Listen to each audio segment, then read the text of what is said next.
लोटन अब तो कुछ बोलो भाई। अगर हम लोग ऐसे ही चुपचाप WWE का अत्याचार सहते रहेंगे, आने वाला दिन तो हमारे लिए और बद से बदतर हो जाएगा। क्यों केविन ओवन, इस बारे में तुम्हारी क्या राय है? हमारी क्या राय? जो कहना तुम्हारा है वही तो हमारा भी कहना है।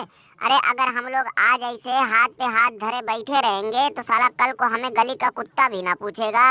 और खूंटा, मैं तो तुम्हारा शुक्रिया अदा करना चाहता हूँ कि WWE वालों ने तो हमें गोबर बनाने में कोई कसर नहीं छोड़ी, लेकिन तुमने WWE वालों से लड़ झगड़ कर हमें चैंपियनशिप के लिए इतना बड़ा मौका दिया।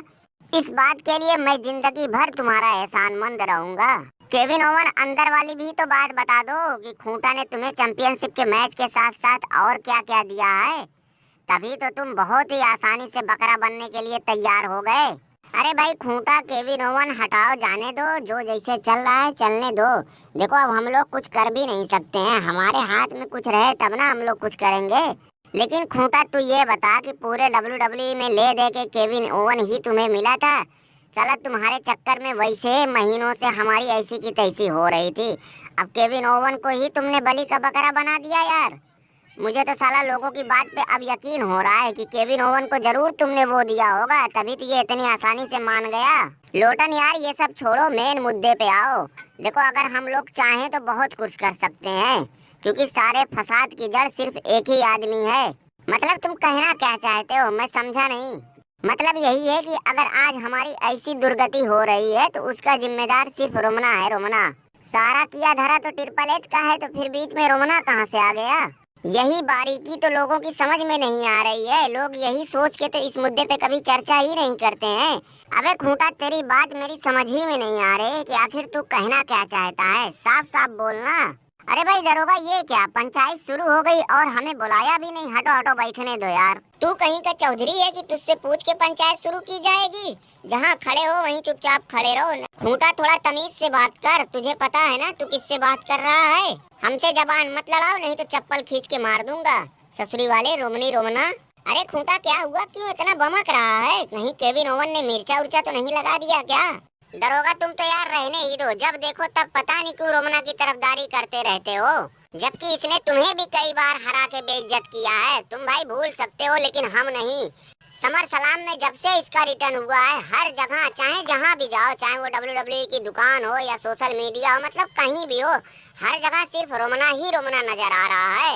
हाँ तो लोग रोमना को इतना पसंद ही कर रहे हैं कि हर जगह इसी का जलवा है। समर सलाम में तो खैर इसी का जलवा था, और यहाँ स्मैकडाउन पे भी इसने अपना जलवा दिखा दिया। इसके आने की वजह से स्मैकडाउन की छप्पर फाड़ व्यूवरशिप आ गई। दरोगा वो सब बात अपनी जगह बिल्कुल सही है, लेकिन इसकी वजह से दूसरों का कितना नुकसान हो रहा है वो तो देखो। अब देखो बेचारे एजे स्टाइला का स्मैकडाउन पे रिटर्न होने वाला था, लेकिन इसकी वजह से एजे स्टाइला को एक बार फिर से पेंडिंग में डाल दिया गया। तो ये सब कहने का तुम्हारा आखिर मतलब क्या है? तुम आखिर कहना क्या चाहते हो? हमारा सीधा सीधा मतलब यही है कि रोमना का बाइकाट करो। ये जब तक यहाँ रहेगा तब तक हम लोगों को कोई नहीं पूछेगा। इसे यहाँ से हटाओ, तभी लोग हमारे बारे में चर्चा करेंगे, हमें देखेंगे। नहीं इसके रहते तो भाई हमारी दाल गलने वाली नहीं है। खूंटा तो कुछ ज्यादा नहीं बोल रहा है? रसलमेनिया खत्म हुए आज कितना दिन हो गया, तुमने इतने दिनों में क्या उखाड़ लिया? रोमन ने तुम्हारी बात अपनी जगह बिल्कुल सही है, लेकिन खूंटा का भी तो कहना जायज है ना कि WWE वाले अगर सिर्फ तुम्हारे ही पीछे अपनी पूरी ताकत लगाएंगे तो हम लोग कहाँ जाएंगे भाई?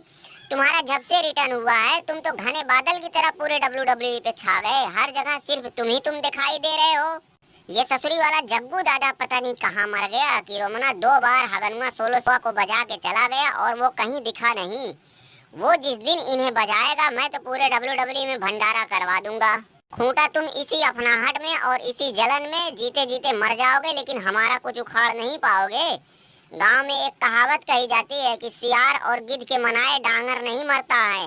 अबे जे उसो, मैं ये क्या सुन रहा हूँ कि तुमने कहीं इंटरव्यू में बोला है कि सोलो सिकोआ भले से तुम्हारा भाई है लेकिन उसे पिटाई की जरूरत है।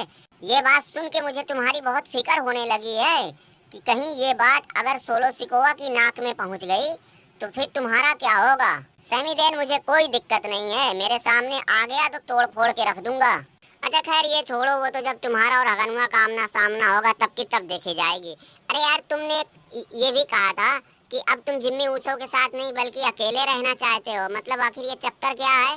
भाई मुझे अब टैग टीम में नहीं रहना है, मैं अब अकेले ही बहुत कुछ कर सकता हूँ, मुझे वर्ल्ड चैंपियन बनना है। सीधे सीधे बोलो ना कि ये सब रिया रिप्ली का चक्कर है। अगर साथ में तुम्हारा भाई रहेगा तो ये चक्कर नहीं चल पाएगा ना। अरे भैया जान सीना, तुम्हें भी कुछ कहना है? ना ना भाई, अभी हमें कुछ नहीं कहना है, पहले एक बार हमारा रिटर्न होने दो, फिर उसके बाद देखेंगे कि क्या करना है।